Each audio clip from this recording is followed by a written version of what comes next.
Creatine is probably one of the most researched supplements in sports science, yet it's also one of the most misunderstood whether they should use it or not. Some people think creatine is basically a steroid, others think it causes kidney damage, dehydration, or that it's only for bodybuilders, but the reality is very different. Creatine is actually one of the safest and most effective supplements we have for improving high-intensity performance. In this video, I'm going to break down what creatine is, how it works in the body, the performance benefits, and how to use it properly. This is the first part of the creatine video, and in the next video I'll cover some of the biggest myths around creatine, including whether it causes hair loss, whether women should take it, and some interesting research around creatine and brain function. First off, what actually is creatine? Well, think of it as a natural fuel source your body already makes. It's built from three basic building blocks, amino acids, called arginine, glycine, and methionine. About 95% of it lives right in your muscles, and the rest of it hangs out right in your brain. And you're already getting some of creatine from your diet if you eat red meat or fish, but your body also produces it on its own. It's basically a two-step assembly line involving two of your major organs, so the kidneys and the liver. The kidneys, this is the first stop. The process starts in your kidneys. They take two amino acids, arginine and glycine, and snap them together to create a pre-creatine precursor called GAA. And the second part, the liver, the final touch, that precursor then travels through your blood to your liver. And this is where the third amino acid, methionine, comes in. The liver adds the finishing touch, turning that precursor into actual creatine your muscle uses. Once it finishes in the liver, it's released back into your bloodstream and delivered straight to your muscles and brain, where it's stored and ready for action. Now, why do athletes obsess over it? It all comes down to energy. Think of your muscle like a smartphone. For your muscles to move, they need a specific type of battery called ATP. It's energy currency of your body. But there's a catch. When you do something explosive, like a heavy lift or a sprint, that ATP battery drains in just a few seconds. To keep going, you need a way to recharge it instantly. And that's where the creatine comes in. Inside your muscle, it turns into phosphocreatine, which acts like a backup power bank. It jumps in and rapidly recharges your ATP, giving you those extra few seconds of power before you hit a wall. By taking a creatine supplement, you're essentially upgrading that power bank. You are saturating your muscle so you can produce energy faster, longer, during those intense bursts of exercise. From a strength and conditioning perspective, this is why creatine is widely used by athletes. Research consistently shows that creatine supplementation can improve things like maximal strength, power output, and repeated sprint ability. So for athletes involved in sports that require explosive movements, things like football, rugby, sprinting, weightlifting, or most team sports, creatine can be particularly beneficial. Another important point is that creatine can also improve training quality. If you're able to produce slightly more power, complete more reps, or maintain higher intensity across training sessions, that creates a greater training stimulus over time. And that greater stimulus can translate into greater long-term adaptations like increased strength and muscle mass. It's important to know that creatine itself doesn't magically build muscle. Instead, it helps improve training capacity, which allows your body to adapt more effectively over time. Most research shows that muscle creatine stores can increase by roughly 20 to 40% after supplementation.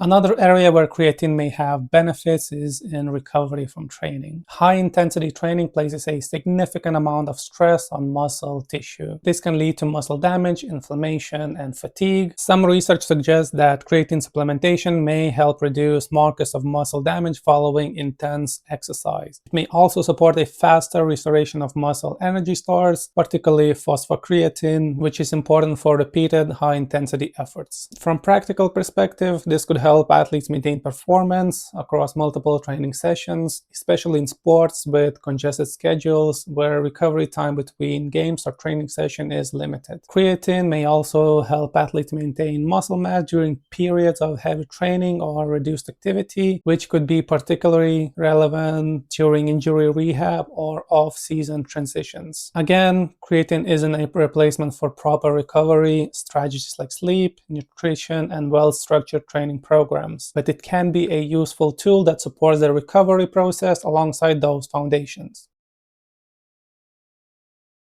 And from a sports therapy and injury management perspective, creatine can also have some interesting potential benefits. One area is related to fatigue and repeated high-intensity efforts. In many sports, fatigue plays a major role in injury risk. As athletes become more fatigued, neuromuscular control decreases, movement quality can change, and the risk of muscle strains or other injuries increase. Because creatine can help support repeated high-intensity efforts, it may indirectly help athletes maintain performance and neuromuscular function during demanding training or competition. Another area where creatine may be useful is during rehab. Periods of immobilization or reduced training often lead to muscle loss and decrease in strength. Some research suggests that creatine supplementation may help maintain muscle mass and support strength recovery during rehab periods. This can potentially be relevant in cases like ACL rehab, muscle injuries, or post-surgery recovery where maintaining muscle tissue is particularly important. While it's not a magical solution, it can be a useful nutrition strategy alongside proper rehab and strength training. Safety disclaimer, as always, if you have pre-existing kidney issues, chat with your doctor before starting a new supplementation.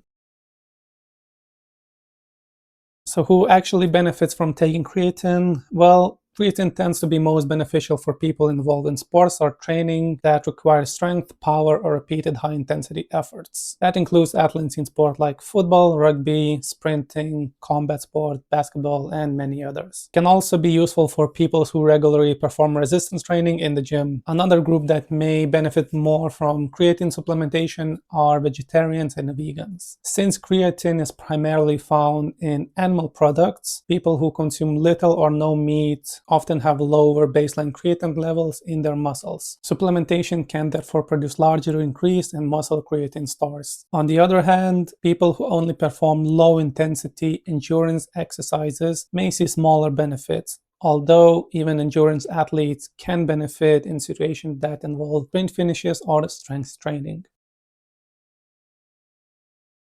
You might think creatine is only for elite athletes or massive bodybuilders, but the truth is most people using it are just regular gym goers looking to stay healthy. If you are a recreational lifter, someone hitting the gym 3 to 4 times a week for squats, presses, or rows, creatine is like a quality control tool for your workout. Because it recharges your energy faster, you might find you can squeeze out 2 extra reps on your last set or keep your form tighter when you'd normally be gassing out. Over months and years, those extra reps add up to more strength and better muscle definition. But it's not just for the young and active. There's a huge amount of interest in how creatine helps with healthy aging. As we get older, we naturally start to lose muscle mass and strength. Scientists call this sarcopenia, and it's one of the biggest factors in losing independence as we age. Research shows that when older adults combine creatine with even light resistance training, it helps them hang onto that vital muscle and bone density. Now let's be real. If you don't exercise at all, creatine isn't a magic pill. You won't wake up with a six-pack by just taking a scoop of powder. Its benefits are much smaller if you are sedentary. But if you're training for general fitness, longevity, or just feel stronger in your daily life,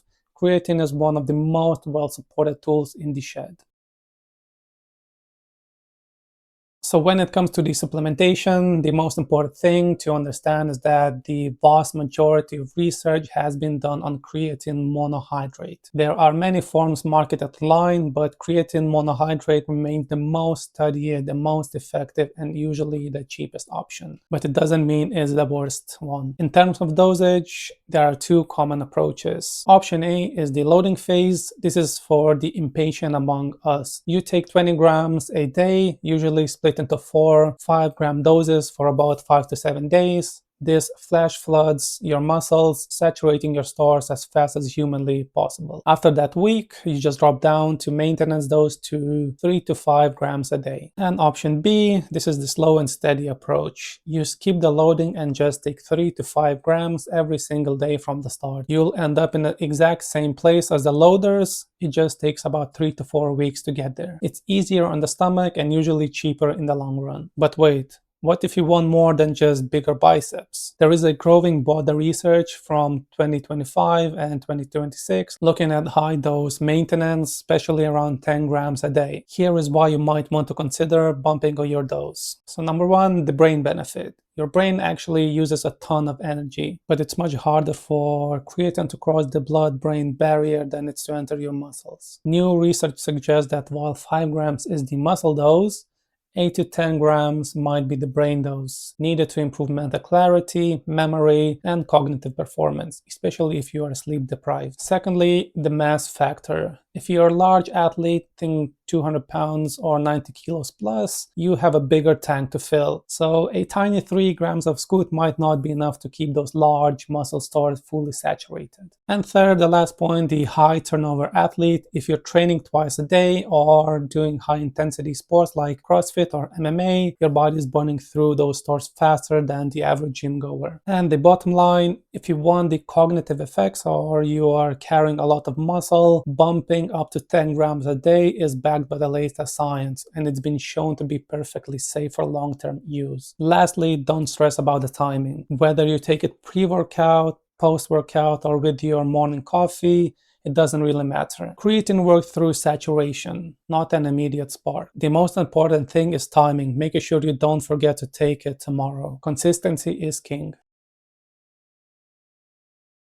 So overall, creatine is one of the most well-researched and effective supplements for improving strength, power, and training performance. But despite all of the research, there are still a lot of myths and misconceptions surrounding creatine. A lot of people also worry about things like creatine causing hair loss or whether women should take it. I'll break down the research behind those myths in the next video. I'll link part 2 in the description when the video goes live. Thanks for watching, and I'll see you in the next video.